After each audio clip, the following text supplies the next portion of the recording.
મિત્રો, ગયા લેક્ચરમાં આપણે ચેપ્ટર નંબર 2 વૃદ્ધિ અને વિકાસ એ પૂરું કર્યું હતું. હવે આજે આપણે જો સ્કૂલ બંધ છે પરંતુ આપણા અભ્યાસને અસર ન થાય એ માટે યુટ્યુબ ઉપર ભણી રહ્યા છીએ તો ક્લાસવર્ક પણ તૈયાર થવી જ જોઈએ. મિત્રો, જો આપણે ચેપ્ટર જેટલું ડિટેલમાં શીખા, ટેક્સ્ટ બુક તમારી પાસે છે અને ટેક્સ્ટ બુકની પાછળ આપેલું સ્વાધ્યાય, એના જવાબ આપણે આજે લખવાના શરૂ કરવાના છીએ, જે તમારે ક્લાસવર્કમાં લખવાના છે. સ્કૂલ ખુલતા જ આપણે ક્લાસવર્કમાં જવાબ લખેલા હશે એવા વિદ્યાર્થીઓને એપ્રિસિએટ કરશું, એમને આપણે બિરદાવશું. મિત્રો, સ્વાધ્યાય પૂરું થઈ ગયા પછી બોર્ડની એક્ઝામની દ્રષ્ટિએ આપણે જે વર્ષના અંતે 12થની એક્ઝામ આપવાની છે, બોર્ડ એક્ઝામ, એની દ્રષ્ટિએ આઈએમપી ક્વેશ્ચન્સ તમને યુટ્યુબથી જ મોકલવામાં આવશે. આજે સ્વાધ્યાય શરૂ કરી છે. સ્વાધ્યાય પૂરું થઈ જાય એ પછી આપણે તમને યુટ્યુબથી જે આઈએમપી ક્વેશ્ચન્સ બોર્ડની રીતે મોકલ્યા હશે એના પણ આન્સર્સ ટીક કરાવશું, લખાવશું. તો મિત્રો, સ્વાધ્યાય પેજ નંબર 26.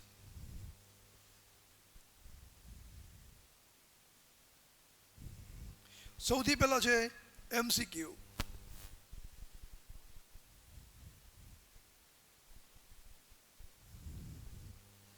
વિકાસ એક બહુપરિમાણીય પ્રક્રિયા છે.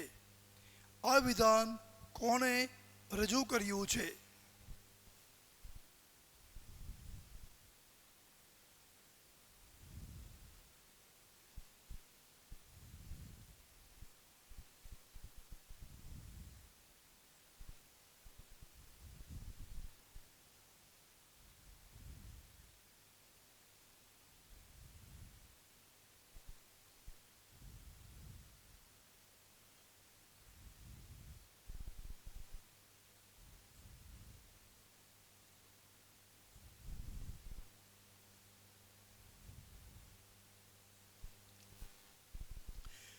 વિકાસ એક બહુપરિમાણીય પ્રક્રિયા છે.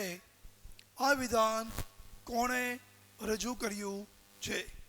મિત્રો, આન્સર આવશે જે વિકલ્પ ટેક્સ્ટ બુકમાં આપેલા છે એમાંથી ઓપ્શન અ, ટોડેરો, એ તમારો જવાબ છે. Second MCQ.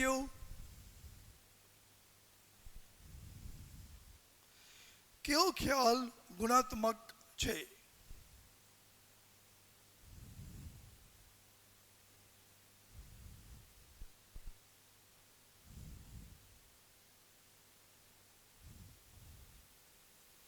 કયો ખ્યાલ ગુણાત્મક છે? મિત્રો, ટેક્સ્ટ બુકમાં જે ઓપ્શન આપેલા છે એમાંથી આન્સર આવશે આર્થિક વિકાસ.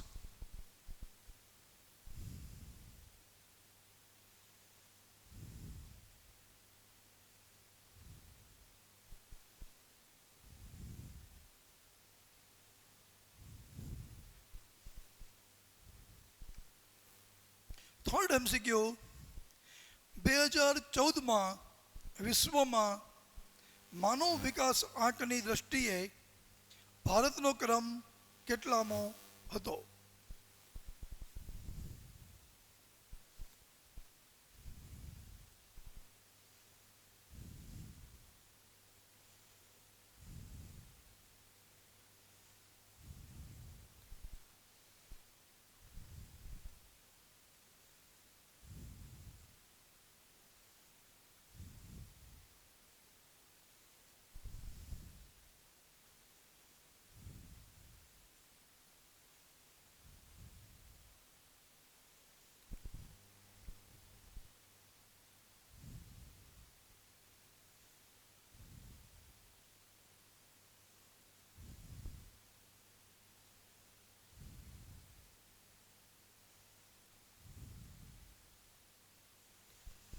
2014માં વિશ્વમાં માનવ વિકાસ આંકની દ્રષ્ટિએ ભારતનો ક્રમ કેટલામો હતો? મિત્રો જવાબ આવે 130.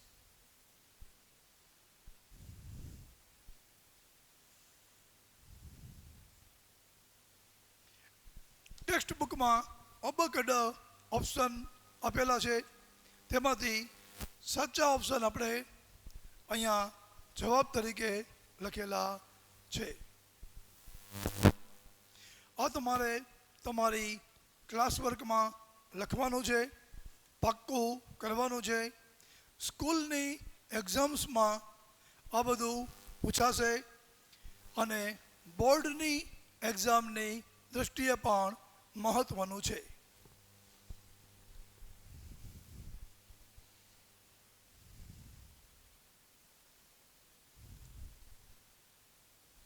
બે 2014માં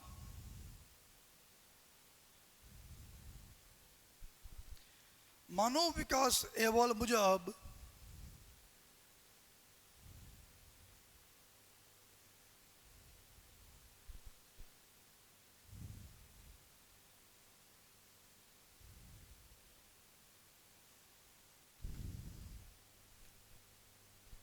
ભારતની માથાદીઠ આવક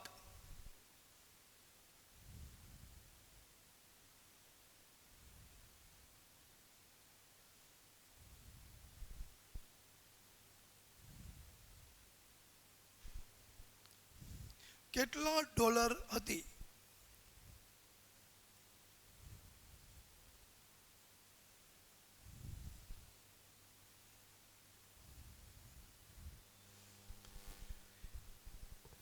બે 2014માં માનવ વિકાસ અહેવાલ મુજબ ભારતની માથાદીઠ આવક કેટલા ડોલર હતી? મિત્રો આન્સર આવે $5,497. ઓપ્શન ડી, ઓપ્શન ડ, $5,497.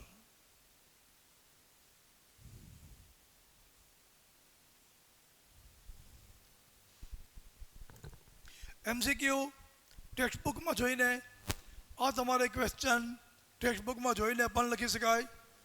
આન્સર બોર્ડમાંથી લખતા જજો. ક્લાસ વર્ક તૈયાર કરતા જજો,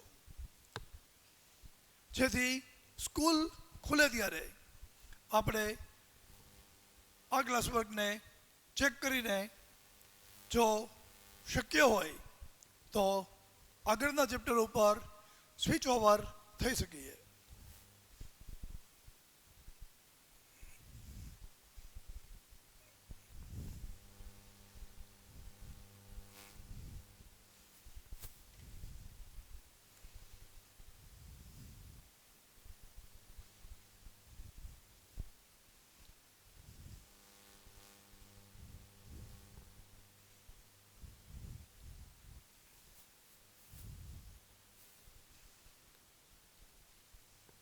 પાંચમો MCQ,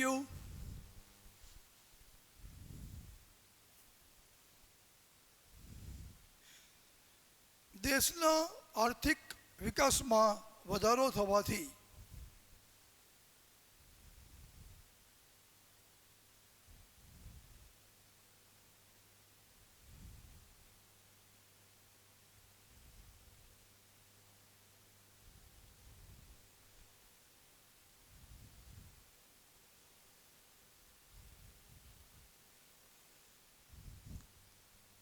મિત્રો અલગ અલગ 4 ઓપ્શન આપેલા છે, એમાંથી ખેતી ક્ષેત્રનો ફાળો ઘટે. ઓપ્શન અ, ખેતી ક્ષેત્રનો ફાળો ઘટે. મિત્રો જેમ જેમ દેશમાં આર્થિક વિકાસ થાય એમ ખેતી ક્ષેત્રનો ફાળો ઘટે. એટલે કે રાષ્ટ્રીય આવકમાં ખેતી ક્ષેત્રનો ફાળો ઘટવો એ આર્થિક વિકાસનું લક્ષણ છે. જો તમારા દેશમાં રાષ્ટ્રીય આવકમાં ખેતી ક્ષેત્રનો ફાળો ઘટી રહ્યો છે તો તમારા દેશમાં વિકાસની પ્રક્રિયા વેગ પકડી રહી છે. મિત્રો, અહીંયા એક વસ્તુ ખાસ સમજવાની છે, એક વાત ખૂબ જ સમજવાની છે. ખેતી ક્ષેત્રનું ઉત્પાદન વધતું રહેવું જોઈએ. ખેતી ક્ષેત્રનું ઉત્પાદન દર વર્ષે વધવું જરૂરી છે. ખેતી ક્ષેત્રનું ઉત્પાદન ઘટવાની વાત નથી, પરંતુ રાષ્ટ્રીય આવકમાં ખેતી ક્ષેત્રનો ટકાવારી ફાળો ઘટવો જોઈએ. એટલે કે ખેતી ક્ષેત્રનું ઉત્પાદન ક્વોન્ટિટીમાં, જથ્થામાં સતત વધતું રહેવું જોઈએ, પરંતુ રાષ્ટ્રીય આવકમાં ઉદ્યોગોનો, સેવાનો ફાળો ખેતી ક્ષેત્ર કરતાં વધારે હોવો જોઈએ. મિત્રો, આનું કારણ એવું છે કે ઉદ્યોગોમાં ઉત્પાદન વધારવું સહેલું છે. 4 મશીન વધારે મૂકી દઈ, કારખાનામાં વધારે 4 મશીન અને વધારે 4 શ્રમિક મૂકતા કારખાનામાં ઉત્પાદન વધે. સેવા ક્ષેત્રમાં ઇન્સ્યોરન્સ કંપની, બેન્કિંગ, એજ્યુકેશન, આમાં માણસોને વધારે રોજગારી આપતા ઉત્પાદન વધે.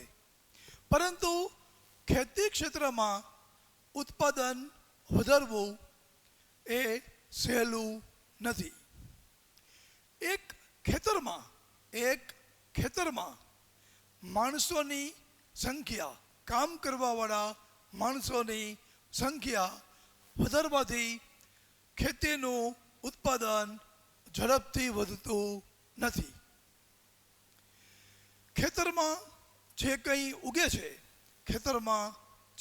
ઉગે છે એ વિજ્ઞાનના નિયમો મુજબ જેટલો ટાઈમ થતો હોય એટલો ટાઈમ થાય છે. ઘઉં ઉગતા 3 મહિના થતા હોય તો ખેતરમાં માણસોની સંખ્યા 3 ગણી કરી નાખવાથી 1 મહિનામાં ઘઉં ઉગે નહીં. ઘઉંના બીજને વાવીને ઘઉંને ઉગતા વિજ્ઞાનના નિયમો મુજબ, પ્રકૃતિના નિયમો મુજબ જેટલો સમય લાગતો હોય એટલો સમય લાગે.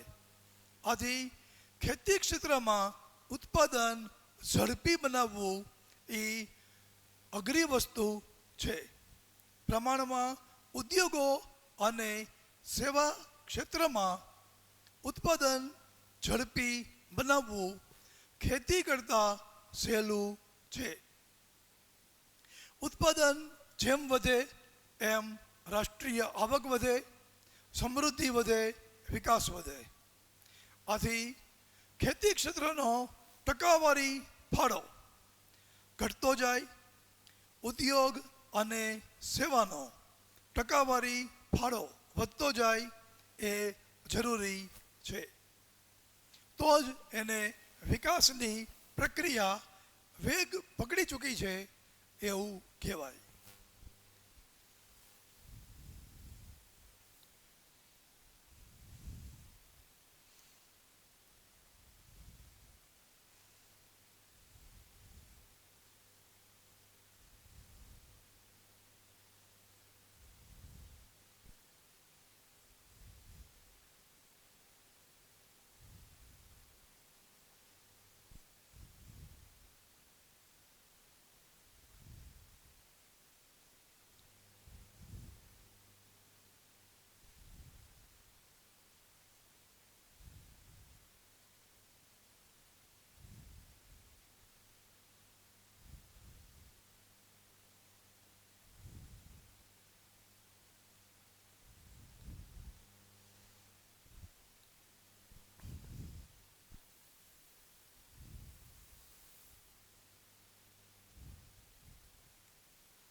જીવનની ભૌતિક ગુણવત્તા આંક PQLIનું મહત્તમ મૂલ્ય કેટલું હોય છે? જીવનની ભૌતિક ગુણવત્તા આંક PQLIનું મહત્તમ મૂલ્ય 100 હોય છે. દેશને PQLIના પેરામીટર્સ ઘટકો મુજબ માર્ક આપવામાં આવે અને એ ત્રણેય માર્કની સરેરાશ મેક્સિમમ 100માંથી માર્ક આપવામાં આવતા હોવાથી PQLI જીવનની ભૌતિક ગુણવત્તાનો આંક એનું મહત્તમ મૂલ્ય 100 હોય છે.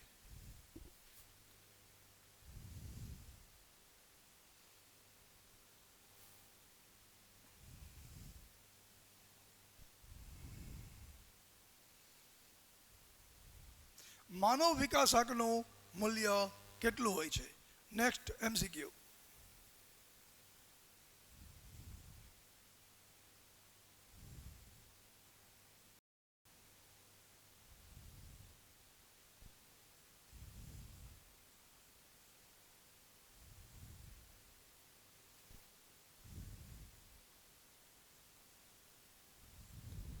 માનવ વિકાસ આંકનું મૂલ્ય કેટલું હોય છે?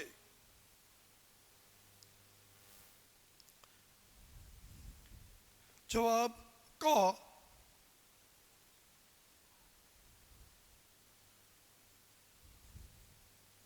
0 થી 1 ની વચ્ચે.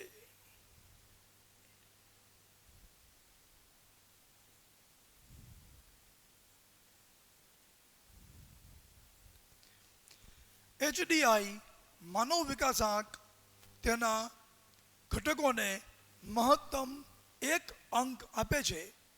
ત્રણેય ઘટકોની સરેરાશ કરતાં 1 થી મૂલ્ય વધી શકે નહીં.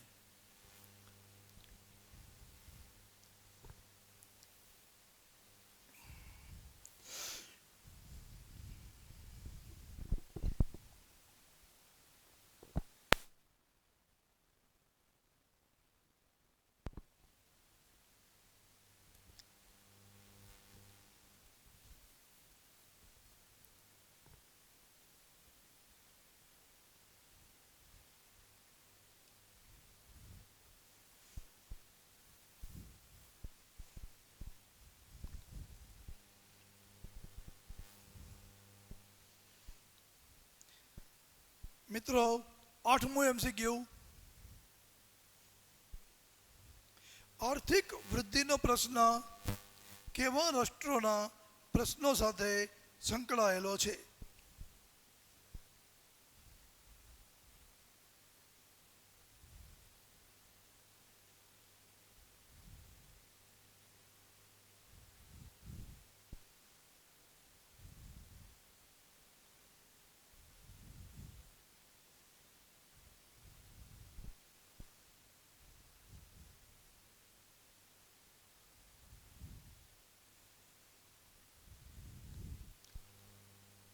જવાબ આવશે અ. વિકસિત રાષ્ટ્રો.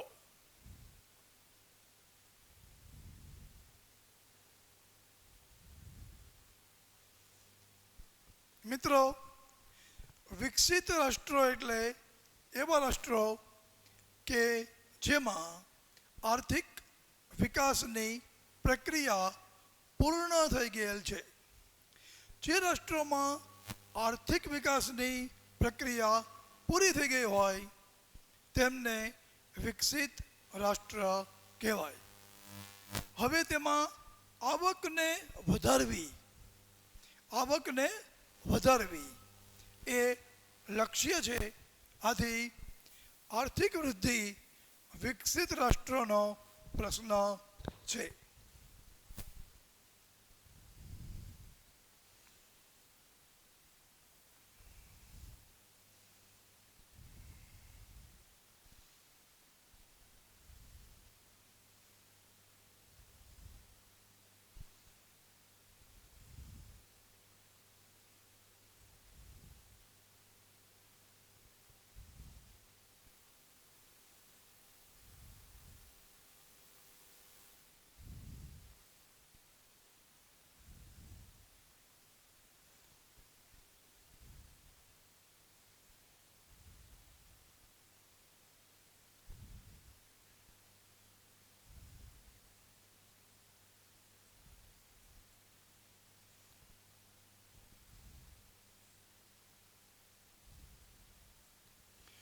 મિત્રો, નવમું અને છેલ્લું એમસીક્યુ 2014માં માનવ વિકાસ આંકની દ્રષ્ટિએ HDI માનવ વિકાસ આંક હ્યુમન ડેવલપમેન્ટ ઇન્ડેક્સ માનવ વિકાસ આંકની દ્રષ્ટિએ વિશ્વમાં પ્રથમ સ્થાન ધરાવનાર દેશ કયો હતો?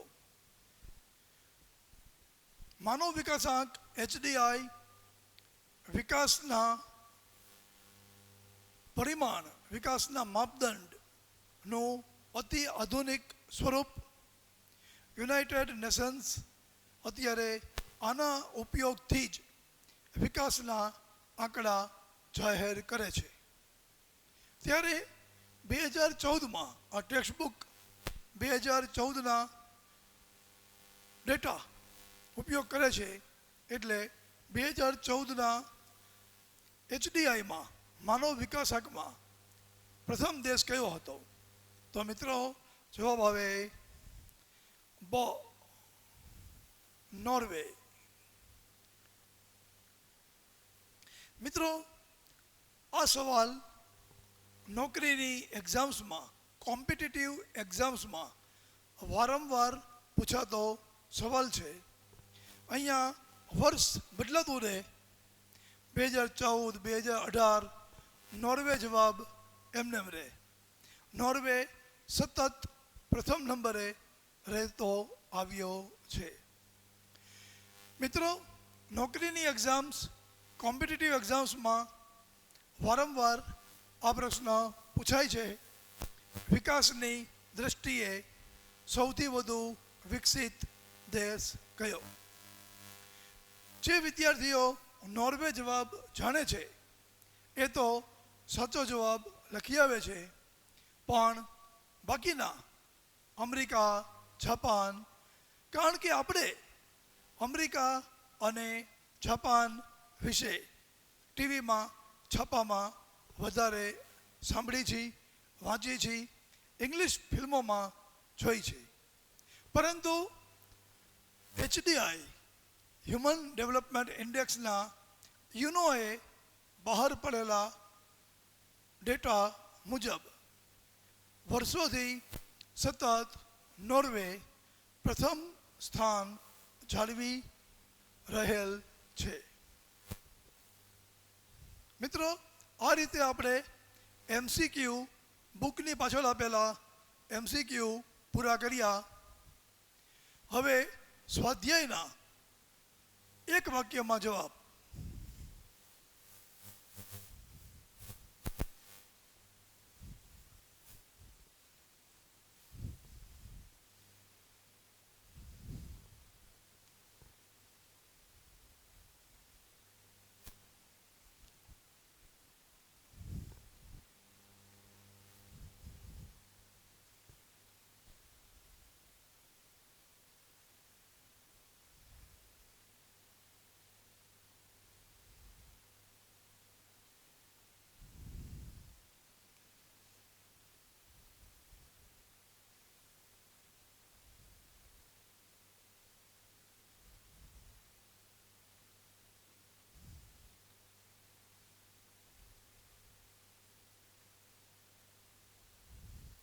મિત્રો, પહેલો પ્રશ્ન છે, આર્થિક વૃદ્ધિ એટલે શું?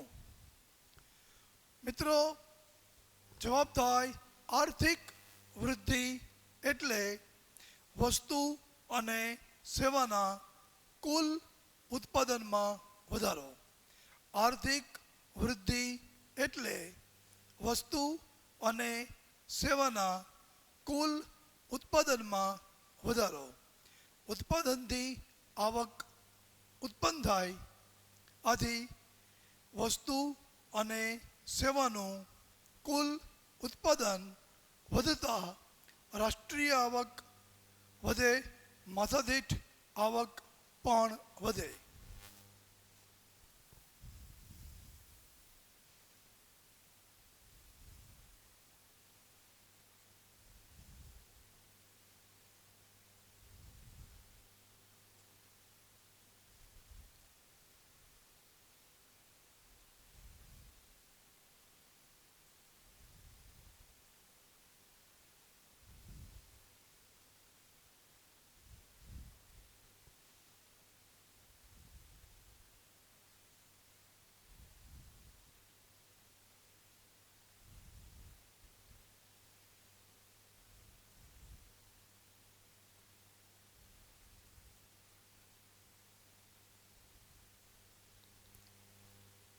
આર્થિક વૃદ્ધિ એટલે વસ્તુ અને સેવાના કુલ ઉત્પાદનમાં નોંધાતો વધારો.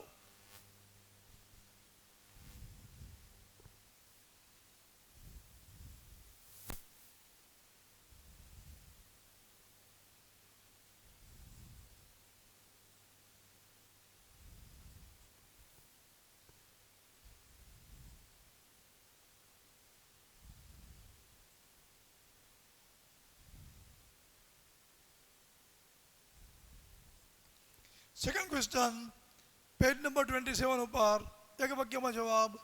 સેકન્ડ ક્વેશ્ચન આર્થિક વિકાસનો અર્થ આપો. મિત્રો પેજ નંબર 15 ઉપર જુઓ. પેજ નંબર 15 ઉપર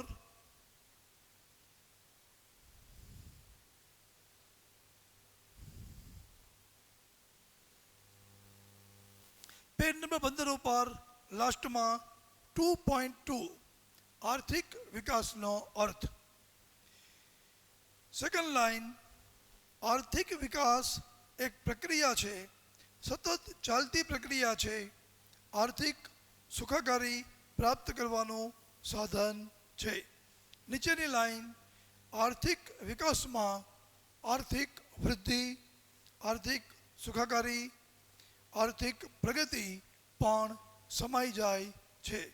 page number 15 2.2 last paragraph, second last line અને લાસ્ટ લાઈન.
મિત્રો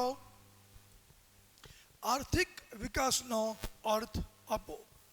આર્થિક વિકાસ એક પ્રક્રિયા છે, તે સતત ચાલતી પ્રક્રિયા છે. તે આર્થિક સુખાકારી તે આર્થિક સુખાકારી પ્રાપ્ત કરવાનું સાધન છે. આર્થિક વિકાસમાં આર્થિક વૃદ્ધિ, આર્થિક સુખાકારી અને આર્થિક પ્રગતિનો પણ સમાવેશ થાય છે. આ લાઈન, આ જવાબ તમે text book page number 15 2.2 last પેરેગ્રાફમાં જોઈ શકો છો.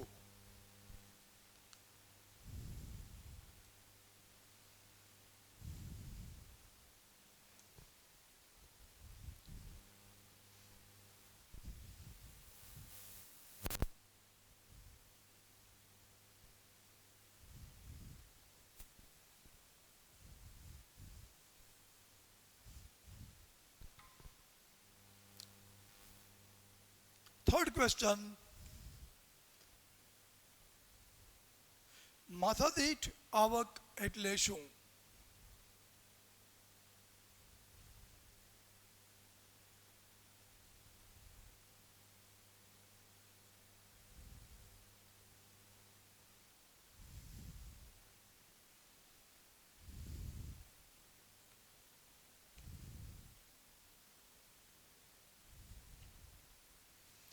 જવાબ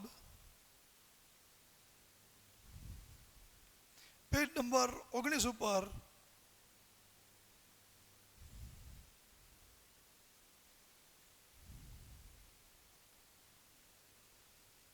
પેજ નંબર 19 ઉપર 2.4.2 સેકન્ડ લાઈન છેલ્લે દેશની કુલ રાષ્ટ્રીય આવકને વસ્તીના કુલ પ્રમાણ વડે ભાંગતા જે સરેરાશ આવક આવે તે માથાદીઠ આવક છે. મિત્રો, ઘણા બધા મિત્રો આવી રીતે લખી આવે છે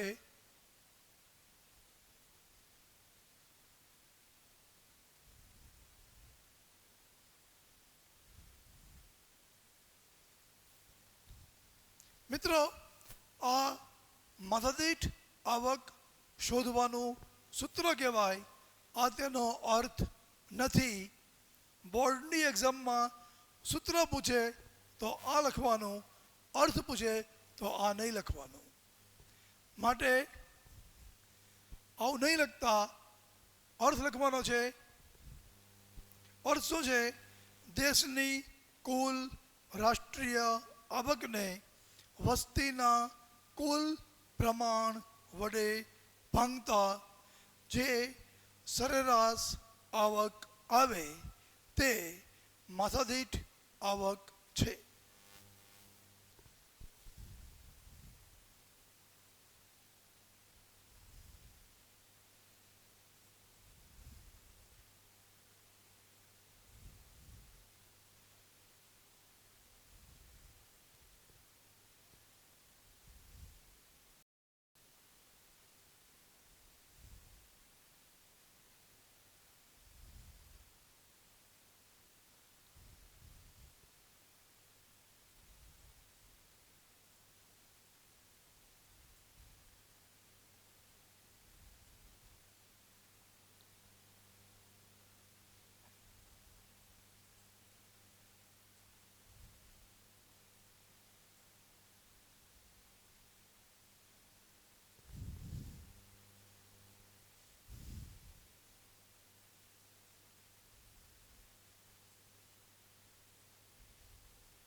મિત્રો, માથાદીઠ આવક એટલે શું? Text book page number 19, text book page number 19, 2.4.2 second line લાસ્ટમાં દેશની કુલ રાષ્ટ્રીય આવક, ત્યાંથી આપણે જવાબ લખવાનો છે.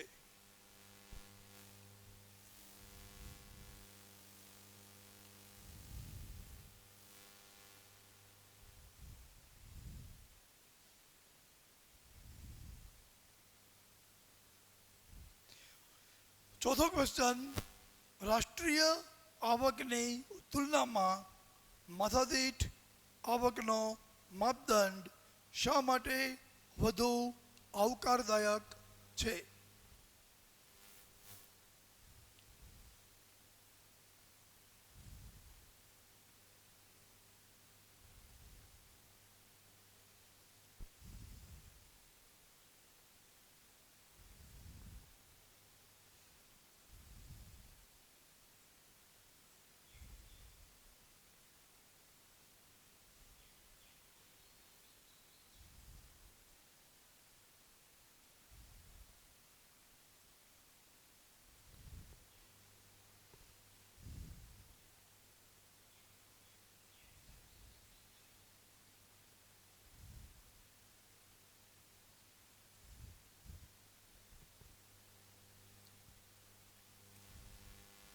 મિત્રો, આપણે ચેપ્ટર દરમિયાન જોયું કે રાષ્ટ્રીય આવક વસ્તીના પ્રમાણને ધ્યાનમાં લેતી નથી, જ્યારે વિકાસનું બીજું નિર્દેશક માથાદીઠ આવક વસ્તીના પ્રમાણને પણ ધ્યાનમાં લે છે. આથી રાષ્ટ્રીય આવકની તુલનામાં માથાદીઠ આવકનો માપદંડ વધારે આવકારદાયક છે. ટેક્સ્ચ્યુઅલ લેંગ્વેજમાં જવાબ લખવાથી આન્સર ચેકરને બોર્ડમાં આન્સર ચેકરને વધારે સ્વીકાર્ય રહે, તો ટેક્સ્ચ્યુઅલ લેંગ્વેજમાં આ જ વસ્તુ લખવા માટે પેજ નંબર 19 ઉપર, પેજ નંબર 19 ઉપર 2.4.2 થર્ડ લાઇન આ નિર્દેશક દેશની વસ્તીને પણ ધ્યાનમાં લે છે અને તે દ્રષ્ટિએ તે રાષ્ટ્રીય આવકના નિર્દેશક કરતાં ચઢિયાતો છે.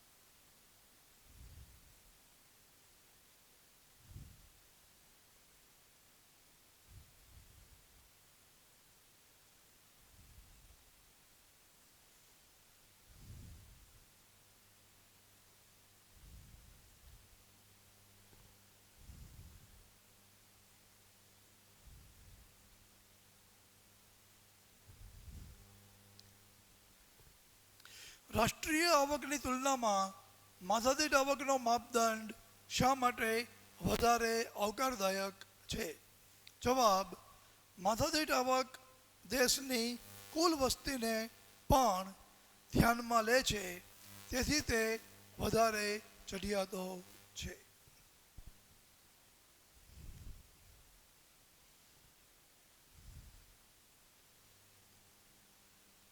તો મિત્રો, નેક્સ્ટ ક્વેશ્ચન આપણે નેક્સ્ટ સેશનમાં લઈશું. Thank you very much. આપણે દરેક સેશનમાં એક મોટિવેટિંગ પોઝિટિવ એટીટ્યુડ, હકારાત્મક અભિગમનો ક્વોટ કહીએ છીએ. આજે પણ તે ક્વોટના તમે હકદાર છો. મિત્રો, એક બહુ સરસ સેન્ટેન્સ છે. Everything you want is here and now. Everything you want is here and now, but you will have to strive for it. You will have to strive for it. તમારે જે કંઈ જોઈ છે એ આ જ દુનિયામાં છે, હાજર છે. તમારે જે કંઈ પ્રાપ્ત કરવું છે તે આ જ દુનિયામાં છે, હાજર છે. પણ તમારે એને પ્રાપ્ત કરવા માટે મહેનત કરવી પડશે, પ્રયત્નો કરવા પડશે. Best of luck.